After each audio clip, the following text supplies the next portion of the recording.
So we are going to answer a couple of questions. One is, what were the Bill of Rights? What are they, actually? And why are they important? In order to do this, I will go through the historical context of the time period first. And then I will read through all 10 of them. So what's the historical context? Why do we have them? So essentially, the Articles of Confederation, which was the original law of the land, was found to be too weak. So for this young country of the United States, we needed something that was stronger. But there was a lot of fear involved in that because we had just fought a revolution to free ourselves from Great Britain and a very strong, what was seen as a heavy-handed government. So the Articles of Confederation reflected that by deliberately making a national, central, or federal government that was weaker than the state governments. This proved to be difficult and not efficient for the young United States. So there were a group of people known as the Federalists and a group of people known as the Anti-Federalists. Federalists were people who wanted a stronger national government, and the Anti-Federalists were obviously against that. James Madison was the leader of the Federalists, and he agreed, and this was all done in a compromise, to write amendments to what was becoming the Constitution of the United States in order to protect the natural rights of all citizens. That's an important piece of the puzzle, the natural rights. If you remember back to the Declaration of Independence, a lot of that had to do with the natural rights that people have to live. And in order to create a constitution that is going to give the federal government more power or equal power to the states, there were many who were afraid, the Anti-Federalists were afraid that the natural rights of citizens would be infringed upon. So Madison had gotten the idea to create the first 10 amendments to the Constitution, known as the Bill of Rights, in order to secure the rights of all citizens, forever, essentially. And this was a way to get the Constitution ratified or passed and approved and make that the law of the land and replace the Articles of Confederation. So one of the things that we need to take away from this is the art of compromise that it took in order to make this happen. But in the historical context, another thing is to understand that the Bill of Rights is a direct result of a group of people trying to not repeat the same circumstances as they had in the past with a very strong government. So the Bill of Rights is essentially a protection of natural rights for the citizens of the United States. And if you look closely at the amendments, the first 10 amendments, you will see just how direct they are. Like, I mean, the time frame in which this was written really reflects it. So I'm going to go through all 10 of them. I'm going to read them and maybe give an explanation, a quick explanation of each of them. Won't be very long. I just want to make sure that the context of the time can be taken under consideration. So what was Amendment 1? This one everybody knows, and I won't spend a lot of time talking about it because it's pretty straightforward, actually.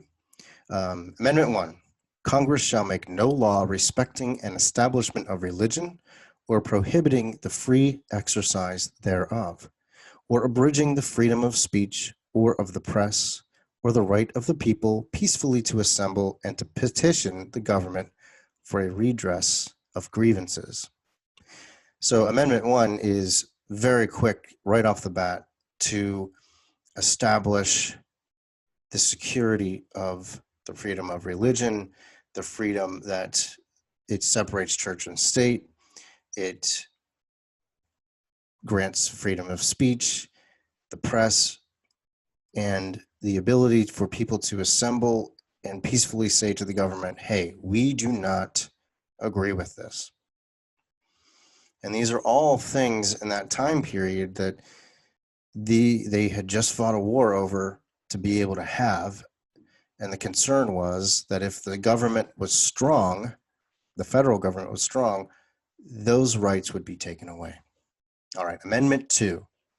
A well-regulated militia being necessary to the security of a free state, the right of the people to keep and bear arms shall not be infringed. This one is also relatively straightforward, even though it seems to be pretty controversial these days. Essentially, the entire point of the Declaration of Independence was to say, hey, if the government is being abusive and not treating its citizens right, then the citizens have a right to stand up and replace that government. In that case, they were talking about the possibility of, in a military way, or having a well-regulated militia to make that happen. So the right to bear arms was to make sure that if the government was abusing the people, that the people could replace the government in whatever means they needed to. Now, the beauty of the Constitution and the way our government is set up is that the chances of there being a military way is almost taken away because of our ability to vote. So every 4 years, we have an opportunity to replace our government.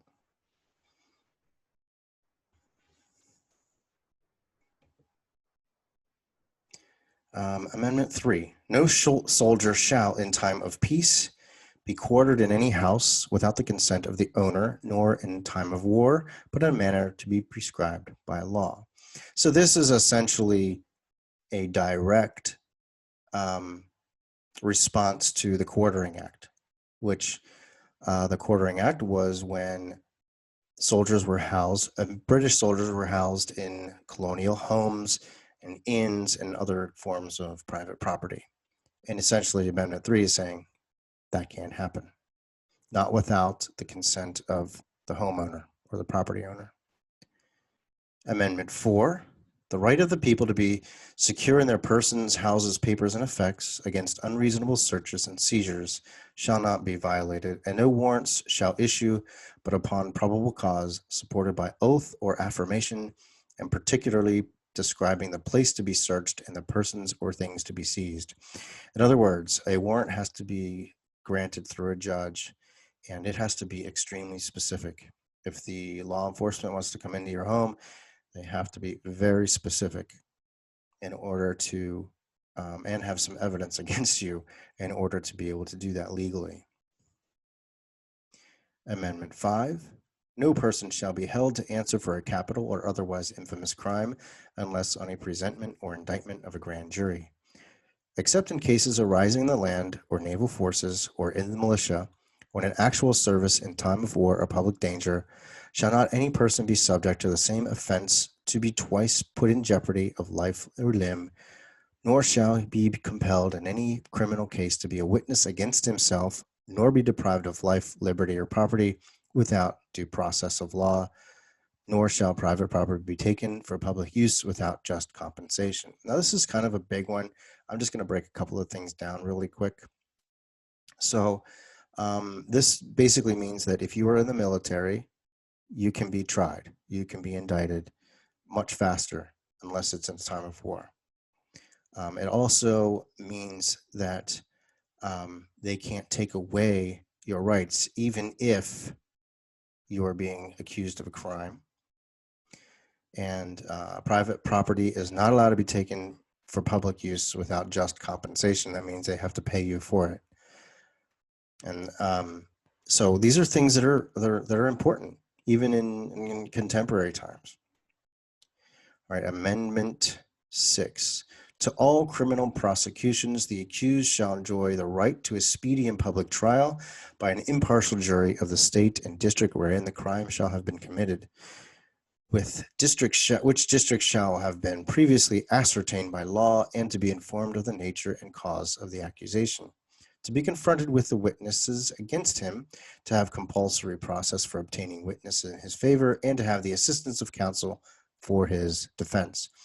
This one is pretty much just says you can't be held in jail for long periods of time. You are you have a right to have a speedy and public trial.